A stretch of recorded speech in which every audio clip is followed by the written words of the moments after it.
Hey everybody, I was looking over the 423 plus questions that people had asked, and there were some questions about disavowing links and there were some questions about negative SEO. So I just wanted to tackle those head on rather than doing a whole bunch of individual questions and sort of address those. We've made a longer, like 9.5-minute video about a new tool released called Disavow Links, but let me talk specifically about negative SEO. From the very beginning, we have to think about when we design an algorithm or when we take action on sites with the manual web spam team, we try to think about, okay, is there some way somebody could frame somebody else? Is there a way that person A could hurt competitor B or something like that? And so we try really, really hard to design algorithms that are robust and that are resistant to that sort of thing. Any algorithm that we've done in recent years that the web spam team has worked on, we do try to walk through those cases and try to make sure that we're resistant against that sort of thing.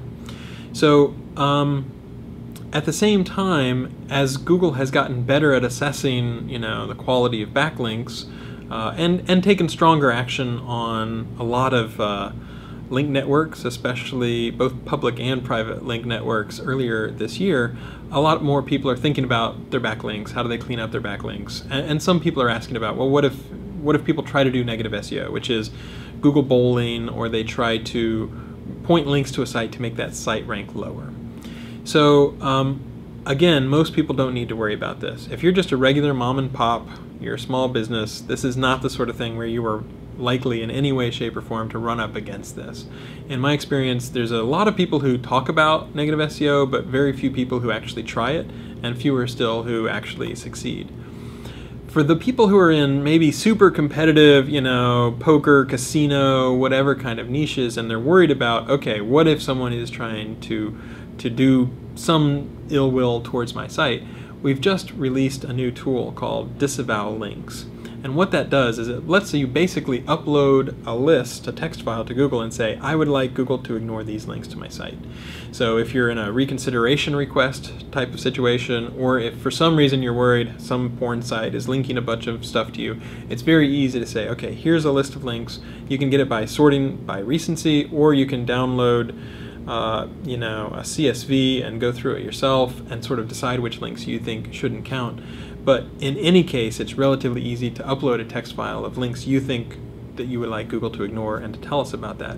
In fact, you can say ignore all links from a domain. So if there's one porn site that for some weird reason is linking to you, it's very easy with one line to just say, okay, ignore all the links from this porn site to my domain. So the main thing I would say is, I know that there's been a lot of people stressed about this. Whenever we dig into what's actually going on, there's been a lot of discussion, but very little in ways of actually people trying to do attacks. And so now all those people who might still try to do attacks, there's a very simple way to diffuse that, and that's the disavow links.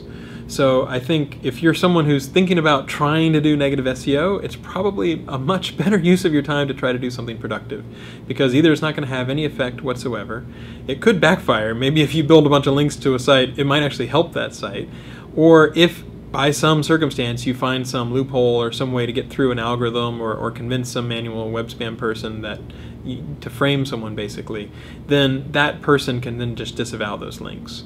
So this is something where we saw that the community was worried about it, and it's really good to listen to that outside feedback. And now we've got this tool where if you are at all concerned about someone pointing links, you have links showing up and you don't know exactly where they came from, or much more likely you think some competitor might be trying to spread some ill will your way, you can just use the disavow links tool and just basically say, okay, Google, I'd like you to ignore those links.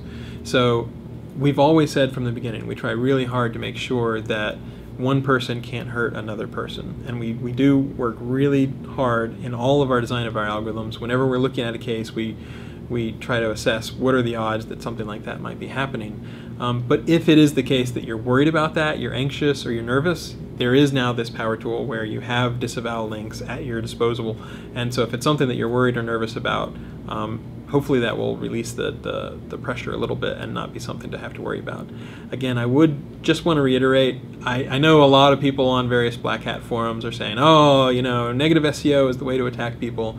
And with disavow links, at worst it's an annoyance because, okay, maybe you have to go and figure out which links you'd like to prune or you'd like to tell Google to ignore. But again, if you're an average mom and pop, if you're just doing regular sorts of business, this is not, you know, negative SEO is not something that you're likely to encounter. And now, even if that's something that you're worried about, you have a tool to help you take care of that if it's something that you really want to look at your backlinks profile. But most people, again, will not need to use this. Anyway, thanks very much. Good to get questions, and hope that helps people with any sort of context they want to get on negative SEO, and if you're worried about it, the sorts of steps that you can take.